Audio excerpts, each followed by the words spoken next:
드디어 한상재와 함께하는 인리뉴스가 방송됩니다.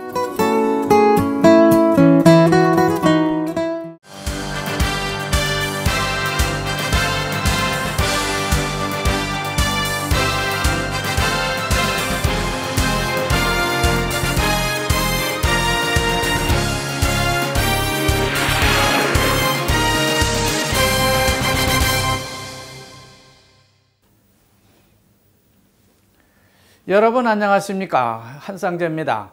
지금부터 인도네시아 콤파스 신문 주간 뉴스 해설을 시작하겠습니다.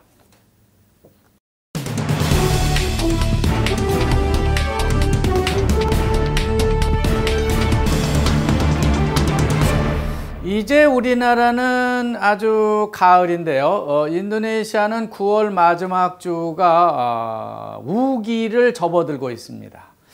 올해도 10월 1일과 3일 우리나라 국군의 날과 개천절을 기해서 한국 대사관은 오는 9월 30일 저녁 스나얀에 있는 페어마운트 호텔에서 리셉션 행사를 갖고 한국 페스티벌에 깃발을 올리게 됩니다.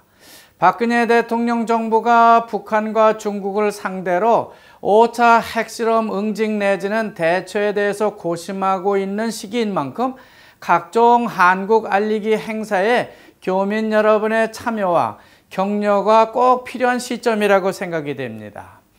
특히 인도네시아는 제3세계 지도자 국가로서 친북 성향이 강한 나라인데다가 지금 유엔에서 유습 갈라 부통령이 비상임 안보리 의장국이 되겠다고 제안하고 있는 시점이기 때문에 한국을 알리는 행사들은 그 어느 때보다 중요한 행사가 될 것으로 보입니다. 인도네시아 국민들에게 그냥 놀자 판만 보여주는 그런 한인 행사에 그치지 말고 교민들이 한데 모여서 북한 핵실험을 강하게 규탄하는 그런 단합된 행사 한마당이 그렇게 되었으면 좋겠다는 생각을 해보는 것입니다. 마침내 PDIP 여당이 내년 자카르타 시장 선거 후보로 현 아홉 주지사와 자롯 부지사를 후보로 밀기로 결정했습니다. 투쟁민주당이 아홉의 당선 가능성을 아주 크게 본 것이죠. 이렇게 PDIP 당이 아홉을 후보로 낙점을 하고 나니까 크게 3파전의 후보로 압축되는 그런 정치적 형국이 마련됐습니다. PDIP, 나스뎀, 하누라, 골카르 당은 아홉을, 그린드라와 PKS 당은 아니스 바스웨단과 산디아가 우노, 그리고 민주당, PTIGA, PKB, 판당은 아구스 유도너와 실비아나 무르니 이렇게 3파전으로 분류된 것입니다. 2017년 4월 자카르타 시장 선거는 2019년에 치르게 되는 대선의 예비 선거라고 볼 수 있습니다. 겉으로는 아홉과 아니스 바스웨단 그리고 아구스 유도노 후보의 대결 구도를 보이고 있지만은 내부적으로 보면은 세 개의 정파로 이하 집산된 정당들 간의 대결 구도가 되고 있는 겁니다. 크게는 PDIP 당과 그린드라 당 그리고 SBY 대통령이 이끄는 민주당의 접전이라고 볼 수 있습니다. 그걸 더 세분해 보면은 지난 대선 때 퀄리시 인도네시아 인다 그룹과 메라푸티 그룹의 접전에다가 민주당이 캐스팅 보트 역할을 다시 보게 되는 그런 정치적 형국입니다. 따라서 일종의 미니 대선 혹은 대선 예비 대리전이라고 말해도 틀린 말은 아닐 것입니다. 하여간 내년 4월 자카르타 시장 선거는 아주 대단할 것 같습니다. 대선 후 조코위 지지파 정당과 브라보 지지파 정당으로 갈렸던 정당들이 이제는 다시 세 파로 다시 헤쳐 모여서 한판 승부를 펼칠 것이기 때문입니다. PDIP와 그린드라 당파의 대결은 피할 수 없는 대결이라고 볼 수 있겠지만은 문제는 SBY 전 대통령이 메라피뚜이 그룹에서 세 개 정당을 빼내오는 바람에 이제는 그린드라 당보다 PDP 당과 민주당의 대결 구도로 재편되고 있는 것으로 보입니다. 결과적으로 볼 때 그린드라당의 세가 약화되고 민주당의 세가 약진하는 그런 구도를 보이고 있다는 겁니다. 민주당의 SBI 전 대통령은 아직도 40도 안 된 자기 아들, 즉 아구스 유드너를 육군 소령에서 전역을 시키면서까지 차기 자카르타 시장 후보로 등록하는 약간 무모한 도전을 시도하고 있습니다. 2019년 대선을 위해서 연습을 해보는 것 같기도 하고요. 하지만 SBI는 자기 처남도 군복을 벗고 대선 후보로 내세우려 했다가 실패한 적이 있습니다. 뿐만 아니라 민주당 당 사무총장으로 있는 바스크로도 정치에 몸을 담고 있기 때문에 미국의 케네디 가문처럼 SBY 6대 인도네시아 대통령 가문은 군부 가문에서 정치 가문으로 완전히 탈바꿈을 시도하는 그런 계기가 되고 있습니다. 일명 인도네시아 지역구 상원이라고 할 수 있는 이르만 구스만 대페 의장이 전격적으로 카페가에 수감되면서 인도네시아 정치권에 비상이 걸렸습니다. 대페대 의장 같은 고위층이 부정부패에 연루됐다고 구속이 됐기 때문입니다. 그는 CB 세메스터라고 하는 한 설탕 수입업자로부터 블록의 수익 쿼타 추천서를 발급해주는 조건으로 1억 루피아를 뇌물로 받았다가 카페가에 걸린 겁니다. 그런데 카페가가 어떻게 그들이 뇌물을 주고받는 현장을 알았는지 뭔가 표적 수사를 보는 것 같습니다. 말하자면 이르만 구스만 의장의 정적이 대패대 의장 자리를 노린 정치적 사건이라고 볼 수 있다는 겁니다.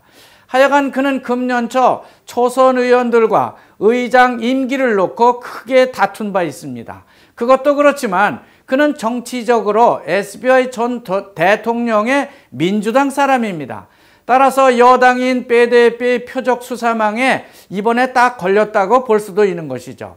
결국 135명의 대패대 의원들은 즉각 그를 해임하자고 나섰습니다. 문제는 사탕수수를 대단위로 재배하는 인도네시아가 아직도 설탕을 자족하지 못하고 있는 것이 이 문제를 유발한 사건이라고 할 수 있습니다. 우리나라가 인도네시아의 7개 대형 댐 건설 계획에 대해서 큰 관심을 가지고 있다는 신문 기사가 전해지고 있습니다. 현재 한국이 EDCF, 즉 경제개발 협력 자금을 통해서 반텐주에 있는 까리안 댐을 건설하는 것처럼 다른 7개 대형 댐 건설 계획도 동일한 방법으로 댐 건설 참여 의사를 확인했다고 하는 겁니다. 일반적으로 이런 대형 인프라 공사를 수주하기 위해서는 자금 조달을 어떻게 할 것인지가 가장 큰 문제이자 핵심입니다. 그런데 바펜나스, 즉 인도네시아 국가개발계획부는 대한민국이 댐 설계와 거기에 필요한 금융을 EDCF 자금 대여 방식을 통해서 해결할 수 있다고 보는 것 같습니다. 인도네시아가 2019년까지 건설하고자 하는 댐은 중부 칼리만탄의 무아라 줄로이 댐, 말루쿠주에 있는 부루섬, 와이아포 댐, 중부 자바 찔라짜베 마땡행 댐, 그리고 동부 자바 포르노고의 베르네 댐, 이렇게 4개 댐이 있고요. 그 외에 파푸아 섬에 3개의 댐 건설 계획이 있는데 다굴 댐, 발리엠 댐, 그리고 만베라모 댐이 있습니다.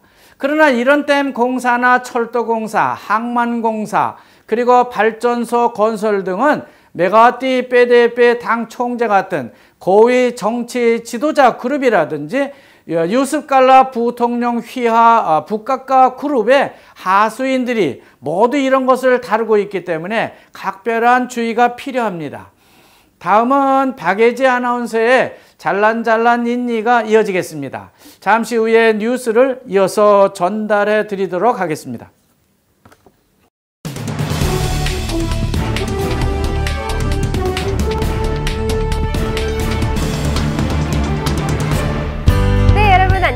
안녕하세요. 잘란잘란이니의 박예진입니다.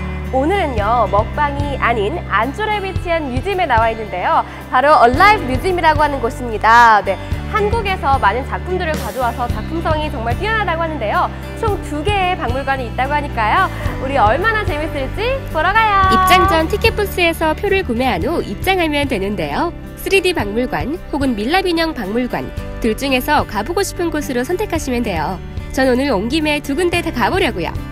들어가기 전에 이렇게 귀여운 백설공주와 7난장이들이 반갑게 맞이해주고 있습니다. Jadi sebenarnya Alive Museum ini salah satu branch dari Alive Museum yang ada di Korea.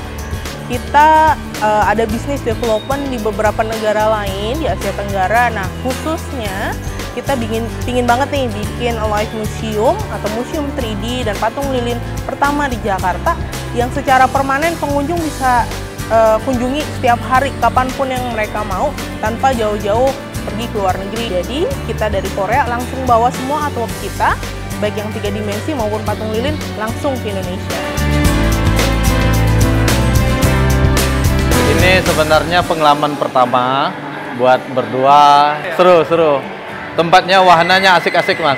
Pasti untuk selanjutnya pasti kesini lagi. 입장하기 전 이렇게 입구에서 표만 보여주면 입장 가능. Di Alive Museum sendiri kita mempunyai 2 konten berbeda, yang 3 dimensi dan yang patung lilin. Kalau yang 3 dimensi namanya Alive Museum, yang patung lilin namanya Alive Star. Nah, sedangkan di Alive Star kita punya berbagai konten patung lilin dari public figure, Korean Wave, sama presiden-presiden yang sekarang ada, seperti contohnya nih Obama ataupun Xi Jinping, presiden dari Cina.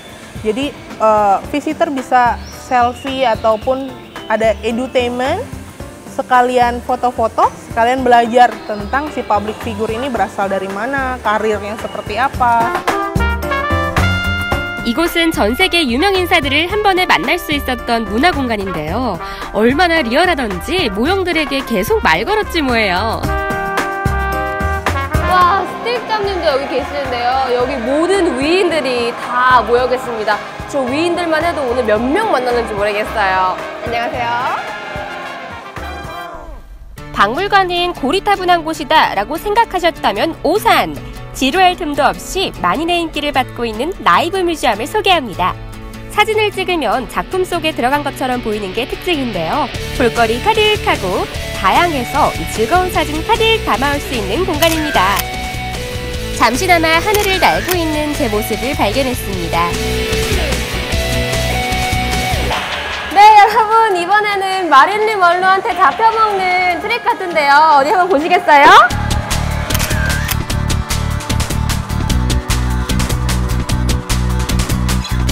네, 이번에는 스트리트 파이터라고 하는 그림인데요. 거리의 깡패들과 한번 싸우겠습니다. 입체감 느끼게 하는 착시 현상에 인공바람까지 얼마나 놀랐는지 싸워보지도 못하고 바로 KO! 제 몸이랑 다리랑 따로 놀고 있어요. 보이세요? 제가 찐짝도 아니고 근데도 살아 숨쉬고 있습니다. 빛의 굴절과 반사, 원근과 음영에 따라서 보는 사람으로 하여금 착각을 일으켜 트릭 아트라고도 불리는데요. 그림 이외에도 여러 가지 볼거리들이 있어서 혼자서도 재미나게 즐기다 왔습니다.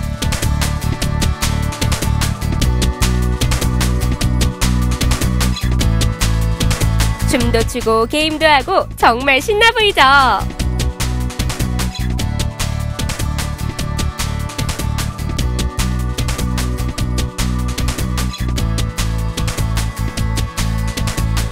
이곳은 서로의 자화상을 그려주는 공간인데요. 실물보다 예쁘진 않지만 방문 인증 쾅쾅 하고 갑니다. 네, 여러분, 인도네시아에도 이렇게 문화생활을 즐길 수 있는 곳이 마련돼서 정말 기쁜데요. 왜 이제 알았을까요?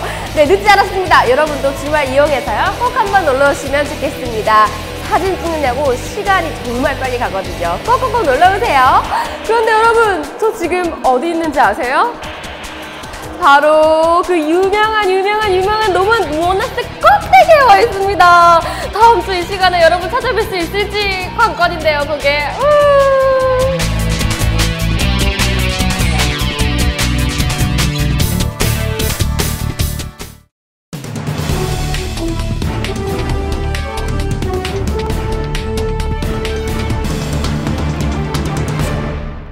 지난 21자 콤파스 23면 지방판에 보면요, 머큐리, 즉 수은 중독 위험이 주민 생존을 위협한다라는 제목의 기사가 크게 전해지고 있습니다. 말루쿠주에 있는 부루라고 하는 섬 안에 있는 구능보딱 금광 주변 마을 사람들의 이야기인데요, 그들의 생존이 수은 중독의 위협을 받고 있다고 하는 겁니다. 금이 든 광석을 수공을 할 때에 나오게 되는 수은 때문에 우물이라든지 강물이 오염되고 있는 데다 그 주변의 물고기도 오염되고 있기 때문에 마을 주민들이 수은 중독에 노출되어 있다고 하는 겁니다. 따라서 국제적으로 인도네시아라고 하는 국가의 신뢰도까지 크게 추락할 수도 있다는 것을 경고하고 있습니다. 사실상 인도네시아의 이런 금강 주변의 수은 중독 문제는 전국적인 환경 파괴 현상의 하나라고 할 수 있습니다. 그뿐인가요? 금강 주변에서는 이따이따의 병도 문제가 될 수 있습니다. 이 이따이따의 병은 일본에서 나온 병인데요. 아이들이 불구로 태어나는 병으로 아직도 인도네시아에는 나타나지 않고 있는데, 일본의 경우 차세대 어린이들이 이 병에 걸려서 매우 고생을 많이 하고 있습니다. 그렇기 때문에 신문기자는 수은 중독 문제를 심하게 경고하고 있는 것으로 볼 수 있겠습니다. 수마트라 남부의 람풍주 지방정부가 헨티칸 임퍼르 타피오카란 제목의 공문서를 조코위 대통령에게 전달했다고 합니다. 여기서 타피오카라고 하는 것은 싱콩 혹은 우비로 만든 전분 가루를 말하고 있는 겁니다. 이것이 일명 가닥가루라고도 말하고 있는데요, 이걸 중국 요리를 할 때 넣기도 하고요, 밀가루 빵 반죽에 섞어 넣으면 빵을 쫀득거리게 해준다고도 합니다. 뿐만 아니라 이 타피오카는 CJ 같은 사료회사에도 대량으로 공급되고 있습니다. 그러나 인도네시아는 단위 면적당 싱콩 생산량이 태국에 비해서 한참 떨어집니다. 따라서 인도네시아는 그냥 쌀 대신 식용으로 먹고 있거나 전분을 만드는 데 쓰는 정도만 재배하고 있습니다. 그러니까 사료에 쓸 대용량 타피오카는 대부분 태국에서 수입한다고 볼 수 있습니다. 그런데 최근 람풍에 싱콩 대단위 농장이 출현했습니다.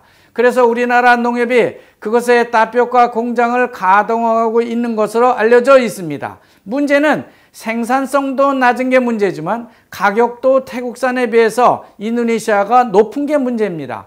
그런데도 람풍의 싱콩 농민들은 킬로그램당 680루피아에서 650루피아로 30루피아 떨어졌다고 수입 금지를 대통령에게 요청하고 있는 겁니다. 물론 사탕수수도 싱콩이나 쌀처럼 단위 면적당 생산량이 브라질이나 태국에 비해서 크게 낮은 게 문제입니다. 거기다 블록이라는 조달청이 모든 식량자원 수급을 독점하고 있기 때문에 정부의 낮은 수매가에도 문제가 있을 수는 있습니다. 어쨌든 블록은 금년에만 총 60만 톤의 설탕을 수입해야 된다고 합니다. 그러므로 설탕 수입 쿼타 문제는 앞으로도 계속해서 부정부패의 고리가 될 수 있을 것으로 전망되고 있는 겁니다. 인도네시아의 아양깜풍 병아리 생산 능력이 가능해졌다고 전해지고 있습니다. 두 주의 병아리 1,500마리를 부화할 수 있는 캐파시티를 갖췄다고 하는 것이죠. 따라서 1년에 120만 마리의 아양깜풍을 길러낼 수 있게 된 것인데요. 아양깜풍은 닭고기 맛도 참 쫄깃쫄깃하고 계란에서 비린내가 안 나기 때문에 시중에서 아주 비싸게 팔리고 있습니다. 그렇지만 지금까지 아양깜풍을 대량으로 부화하는 시설이 없었기 때문에 농가에서 한두 마리 정도 기르는 것을 내다 팔았다고 볼 수 있는데, 이제는 그것을 대량으로 생산할 수 있게 되었다고 하는 겁니다. 물론 가격도 일반 브로일러 닭보다 2배 이상 비싸니까 농가 소득도 더 좋아질 수 있을 것으로 그렇게 기대하고 있습니다. BPOM, BPOM 이것은 바단뻥아와산 오바단 막간안의 약자인데요. 우리말로는 식약청이라고 할 수 있습니다. 이것은 식품과 의약품의 품질과 효과, 유통 등을 감시 감독하는 그런 기관이라고 볼 수 있습니다. 그런데 이곳에 근무하는 공무원들이 이중잡을 가지고 있기 때문에 업무도 소홀하게 처리하고 있지만 부정부패가 이루 말할 수 없다고 하는 겁니다. 물론 한국 슈퍼에서 수입하는 식품 등에 대해도 일일이 이들이 간섭을 하고 통제하고 있기 때문에 통관이 늦어지는 등 문제가 큰 부서의 하나입니다. 따라서 정부는 이제부터라도 이곳에 근무하는 공무원들은 이중잡을 갖지 못하게 규제하겠다고 하는 겁니다. 당연한 소리지만요. 정말 그런 조치를 이들이 취할지 알 수는 없습니다. 하여간 이런 부조리 때문에 식품이나 화장품, 의약품 등의 수입에 차질이 많았을 텐데 앞으로는 좀 나아질 것인지 우리가 좀 지켜볼 일입니다. 지난주 뉴스 해설 때 서부자와 가로색 홍수 산사태 소식을 전해드린 바 있는데요. 시내 곳곳에 가롯 이재민을 돕자는 현수막이 많이 걸렸습니다. 한편 경찰과 정부 관계처는 홍수를 유발한 원인이 어디에 있는지 조사를 하겠다고 말하고 있습니다. 하지만 홍수의 원인은 민둥산이라고 볼 수 있을 것입니다. 나무가 있어야 할 산에 나무는 없고 감자라든지 채소를 재배하는 농장이 널려 있기 때문에 문제인 것입니다. 이런 문제를 알면서도 뒤로 하고 다른 데서 홍수 피해의 원인을 찾으려고 하는 것은 그저 50여 명의 사상자가 발생했기 때문에 그저 그들이 벌이는 형식적인 조사가 아닌가 생각이 됩니다. 금주 뉴스에서는 여기까지 하겠습니다. 10월 주 첫 주에 다시 뵙겠습니다. 안녕히 계십시오.